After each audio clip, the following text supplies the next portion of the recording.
Oxygen అందించారు మన నమో. అమరావతి, పోలవరం, ఇతర ప్రాజెక్టులకి నిధులు విడుదల చేశారు. కూటమి ప్రభుత్వం వచ్చిన తర్వాత భోగాపురం ఎయిర్పోర్ట్ పనులు వేగవంతంగా జరిగినాయి.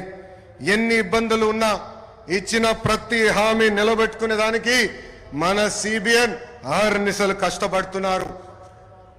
1000 రూపాయల పెన్షన్ పెంచేదానికి గత ప్రభుత్వానికి 5 ఏళ్లు పట్టింది. కానీ మన సిబిఎన్ ఒకే ఒక సంతకంతో పెన్షన్ 1000 రూపాయలు పెంచారు.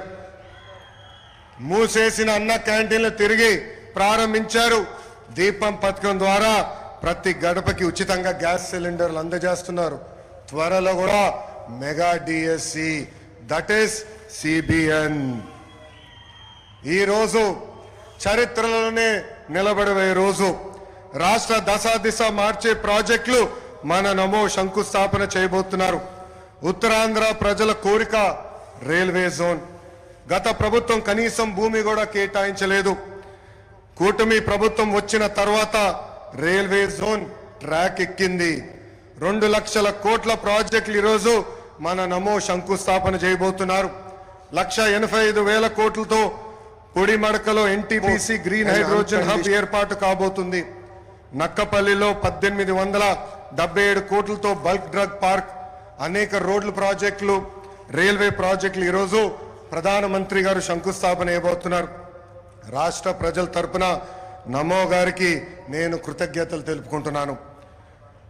ప్రభుత్వం కొనసాగింపు అభివృద్ధికి చాలా చాలా ముఖ్యం.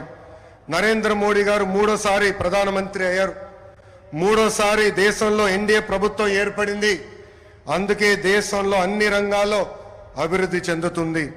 ఆంధ్రప్రదేశ్ ప్రజలు కూడా ఆలోచించాలి.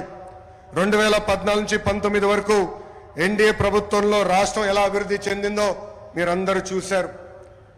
అదేవిధంగా 2019 నుంచి 24 వరకు జరిగిన విధ్వంసం కూడా మీరందరూ చూశారు. ఎన్డీఏ ప్రభుత్వం కొనసాగుంటే రాష్ట్రం ఏ పరిస్థితుల్లో ఉండేదో ఒక్కసారి అందరినీ ఆలోచించమని